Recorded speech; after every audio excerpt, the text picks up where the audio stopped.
Došlo je vreme za julsku smenu kultura u bio bašti. Došlo je vreme da izvadimo svoje lukove. Vade se svi lukovi, beli luk, crni luk, prolećni, zimski, ljutika. Luk je već pao, na taj način daje do znanja da je spreman da se izvadi, iako nisu sve cime potpuno suve. Dakle, ovdje na ovoj gredici su neke cime sasvim suve, a neke su polusuve. Vreme je za smenu kulture i jako je bitno da to odradimo na vreme. Također je vreme da ova cvekla koja se nalazi između lukova dobije svoj prostor. Ona je fino narasla i sada ćemo raditi u ovoj epizodi smenu kultura iza lukova. Evo, ja ću početi već da vadim svoje lukove. Lukovi nikada nisu okopani, oni su posađeni u model i malčirani. Dakle, u ovoj epizodi smena kultura iza luka, turnusi lukova, kako koji izgleda i koji luk ima kakvu upotrebnu vrednost. Ovo je jedan od perma modela sa koga sam izvadila luk i sada je potrebno da se tu uradi smena kultura.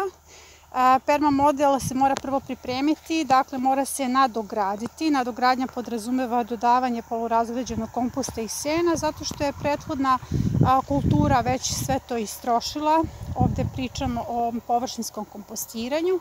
A što se tiče izbora kultura, možete da posejete nisku boraniju iza luka.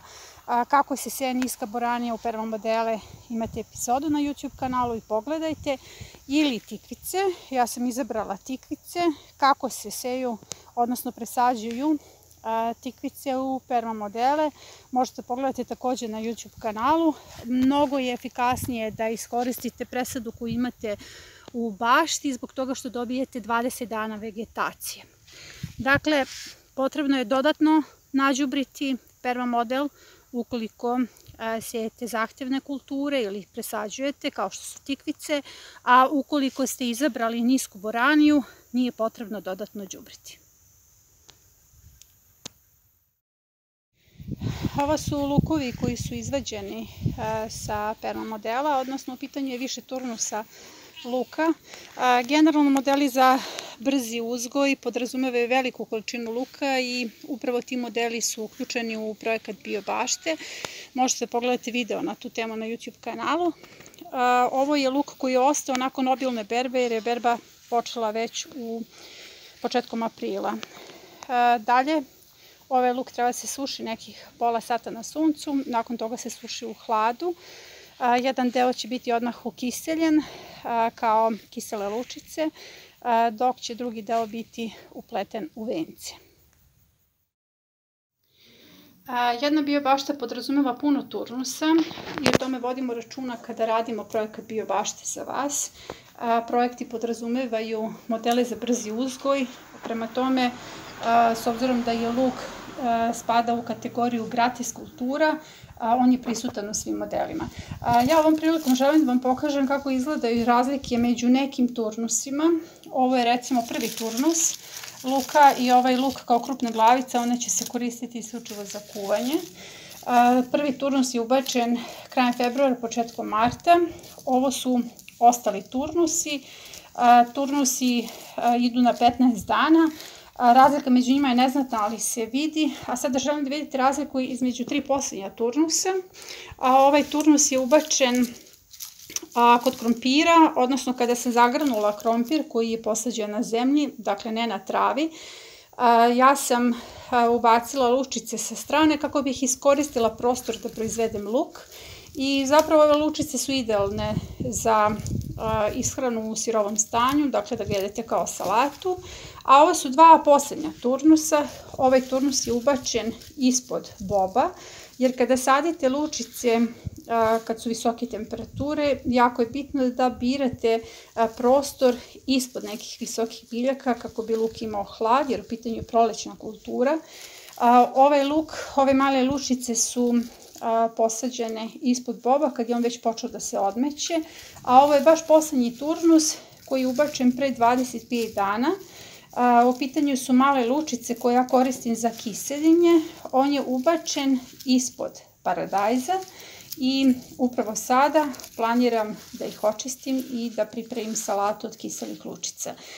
Ukoliko se luk skladišti, on prvo mora da se suši dok mu se cima ne osuši potpuno i onda se pletu venci, dok kada sada pripremam salatu, odnosno želim da ukiselim lučice, ja ću ovu cimu da skinem odmah, a ova cima ide odmah u tekuće biljno đubrivo na bazi fosfora. Možete da pogledate epizodu na YouTube kanalu koja se zove tekuća biljna đubriva i onda ćete i saznati šta sve sadrži cima luka, ali ovaj fosfor iz tekućeg biljnog đubriva upotrebit ću da nađubrim svoje kukuruze. Poslednji turnusi luka u bašti se i sade kako bismo dobili ovako fine i male lučice za kiseljenje. Ovo je idealna mera luka za kiseljenje i sada ću vam pokazati kako ja kiselim luk. Uz lučice ja tu dodajem i neke biljke, zapravo cvetove biljaka. U pitanju je cvet luka koji neće stići za formiranje semena, pošto je kasnije procvetao, on će dati dobar izgled i fantastičnu aromu čitavoj ovoj teglici. Cvetovi borača i muški cvetovi tikvica, koji kada se ukisele postaju jako sočni i poprime ukus luka. Tu je potreban još i biber u zrnu, a naravno potrebno je da napravimo tečnost kojom ćemo sve ovo da zalijemo. Ta tečnost se pravi tako što 1,3 litara jabukovog sirćeta skuvate sa 3 litre vode, 200 grama šećera, 100 grama soli i kada sve to prokuvate možete da ohladite kao što sam i ja uradila i da hladnom tečnošću zalijete teglu. Nakon toga se ova tegla pasterizuje i može da stoji i 2 godine.